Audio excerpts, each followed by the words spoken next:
Hey guys, and welcome back to another video. I am the Twisted Jedi, and in this video we're going to be doing a brand new hero concept for you guys, and this one has been extremely highly requested as of late, and it is going to be a blaster hero, as the last 4 concepts have been all lightsaber heroes. So today we're going to be taking a look at Padme Amidala and how she would play if she was in Battlefront 2. Now keep in mind, these are all just opinions and something that I've come up with a friend of mine, Jake Henny, who has also provided all the concept artwork that is in this video. So these are just speculation ideas, none of this is confirmed by DICE, so just keep that in mind as we go through. Now I'm going to be discussing everything from playstyle, blasters, damage, skins, abilities, star cards, emotes, and a whole bunch of other stuff. So make sure you guys watch all the way through and let me know what you think of this concept down in the comments below, and if you would like to see Padme Amidala in Battlefront 2 in the near future. So getting to it, Padme is going to be very similar. I'm going to make a couple of comparisons to Princess Leia. Obviously there are going to be some similarities but also some big differences. So I think I would give Padme 700 health. She's definitely a big part of the Clone Wars TV series as well as the prequel trilogy, so we're going to stick her right around 700 health to give her a good chance of surviving against those lightsaber heroes on the dark side. She's going to have the same run speed as Princess Leia, so that's the first comparison that we're going to be making there, and then we'll get to another one in just a minute. She's going to be using, I'm pretty sure it's the E5 blaster that she is using in Attack of the Clones when she's in the LA-AT. That's going to be the default blaster for her, and then we'll get to the ELG-3A blaster pistol in just a minute, which is going to be involved in her abilities. So make sure you guys hang around to hear how that is going to work. The E5 is going to be a similar fire rate to the standard one in Battlefront 2 already. However, it's going to have a pretty high damage output. I want to say put it at like 70 to 75 per shot within a 20-meter radius, and then at a little bit further range have a little bit of damage drop off, maybe take it down to 65 or something like that. So that's going to be how her blaster would work at the start. The next thing I want to talk about is a couple of skins. Now I just came up with like 5 or 6, so I wanted to run these by you guys. If you think of any other skins that she could potentially have and what level of rarity they could possibly be, definitely drop those down in the comments below as well. So the first skin is going to be obviously her base appearance. Now this one, I'm gonna go with her appearance from the Clone Wars animated series, or the comic book appearance that we've seen a couple of times. This is very similar to Princess Leia's general like default outfit, so there's another comparison we can use. Obviously it's just a different color scheme. Padme has like that maroon reddish colored vest, so that's going to be different to Princess Leia's, but I definitely think it's a good base appearance for her. The second appearance is going to be her Phantom Menace robes, so this is going to be at the rare level. Obviously it's a decent looking skin, but it's nothing amazing. It's something that could be cool added to the game, but I don't think it would be worth the epic rating,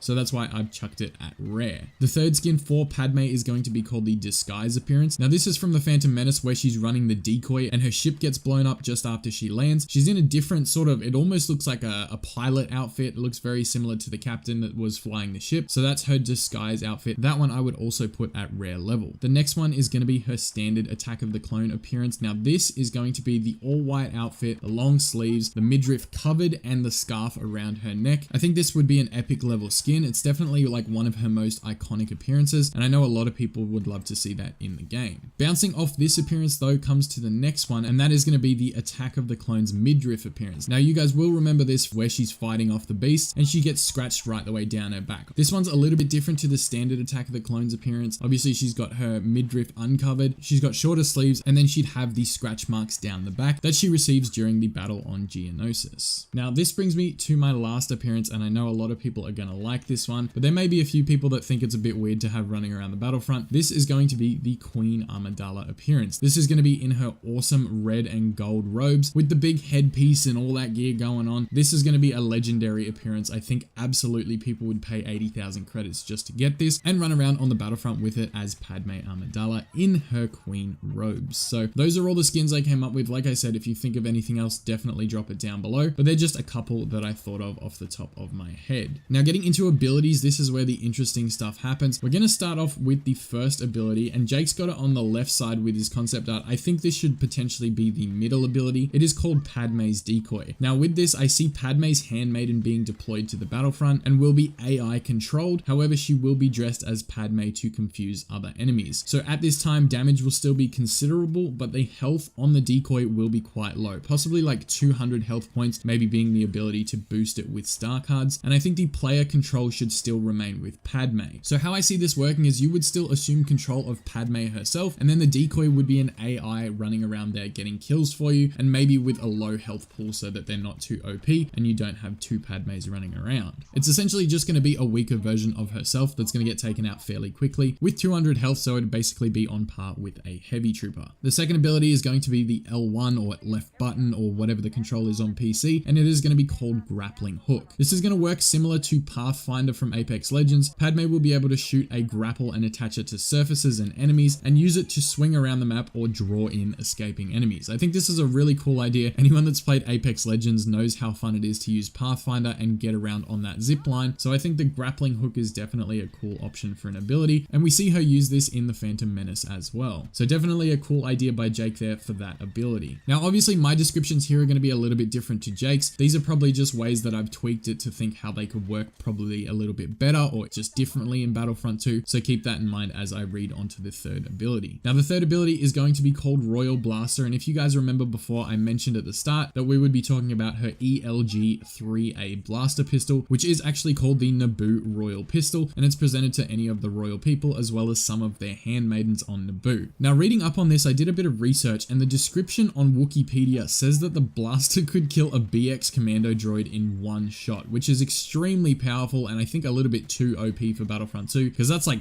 400 damage or something ridiculous like that. So I've toned it down a little bit, and the way this ability would work, it would be on a timer similar to Han's sharpshooter ability. However, the fire rate will be slow with 3 shots in the time period before the cooldown has to happen, and it would cause 150 damage per shot, giving her instant kills to infantry except for heavies. So I think this would be a cool ability, you know, kind of like a secondary fire, but you get 3 rounds in that ability time frame, and then you can maybe boost it up with star cards, which we will talk about in just a second here. So let me know what you think of those abilities and how you would change them, or if you think they're good the way they are. Next up, we're going to talk about star cards. Obviously, health on kill card, number 1. That's going to be standard with every hero from now on. Number 2, the boosted damage for Royal Blaster. Now I said it would do about 150 damage per shot. At epic level, this is now going to boost it up to 200. So with 3 shots in the clip, you could essentially wipe out almost a blaster hero. You could pretty much take out Boba Fett right now, but once he gets his health buff, it would take a little bit more damage. But again, remember, you have to land those shots. You might think it sounds powerful, but if it's a one shot and you have to really land it, it might not work as well as you guys are thinking. It's not going to be OP, it's not going to have tracking, so it's all reliant on your aim. The third star card would be increased time for kills with the Royal Pistol ability. So if you get a kill during that time frame, again similar to Han's sharpshooter card, this will recharge a little bit of health so you can get off an extra shot. The next star card is going to be a smaller timer reduction for the Royal Pistol ability, again allowing 4 shots per use, similar to how Han doesn't drain as much with his star card attached. I know there's been 3 different cards for this ability, but that's because there is only 1 health on kill card, so I thought I could substitute that with this one. We didn't have a health regeneration and we didn't have a health boost for her, so she's going to stay standard at 700, so I figured I'd add a 3rd star card in for this ability. The next card is going to be that the Grappling Hook recharges faster, and then the card following that would be that the Grappling Hook can reach a further distance. Sometimes this would be super handy for escape mechanisms, getting out of harm's way and getting yourself to safety, so you can let your health regenerate a little bit until you push back into the enemies. Now 2 star cards to finish off for Padme's Decoy ability. This is going to increase the health to 300. I said before it was going to be at 200 on par with the heavy, but at max epic level, this card would allow your Decoy to be at 300 max. The final card would be that Padme's Decoy has increased damage output. I said that she would have like similar to Padme's damage output, maybe put it a little bit lower because she is just a decoy, and then with this star card you could boost it like 20 points to make it up to where Padme's damage would be if you were actually playing her herself and not the decoy that is going to be used. So I think those are some really cool star cards. The ability ideas that Jake came up with were actually sick. Normally I have my own input on what I would give characters as abilities, but I think he really nailed it with this one, and these abilities are freaking awesome for Padme Amidala, and I hope if we do get her in Battlefront 2, she resembles these kind of abilities. So the last thing I want to touch on is just a couple of emotes. I couldn't really think of too many lines that would be really great as emotes. I'm sure you guys can think of something and pop it down in the comments below, but all I could come up with is, I call it aggressive negotiations. Obviously she says this to Anakin, quite a good line, and that could be used in Battlefront 2. And then, so this is how Liberty dies. Now I thought about putting with thunderous applause, but if you kill someone and then you look over their body and you emote, so this is how Liberty dies, I think that would be cool just leaving it there instead of having the full quote added. Now there's possibly some Clone Wars quotes that you could add in for her as well. I can't think of any off the top of my head, but if you guys do, definitely let me know as well. So that's everything I've thought of, guys, for a Padme Amidala ability concept. Huge shout out to Jake Henny. I will have his details down in the link below so you guys can check him out. He came up with some awesome ability ideas and really good concept artwork for me to share with you guys so you can get an idea of what she would play like, or how we at least see her playing in Battlefront 2. Anyways, I am going to get out of here, guys. I appreciate all the support on the channel lately. I know it's been a bit sparse, but I will be back later on with a live stream, so hopefully I can see you guys all there. I hope you like this hero concept. Make sure you check all the other ones out on the channel, and I will see you guys later.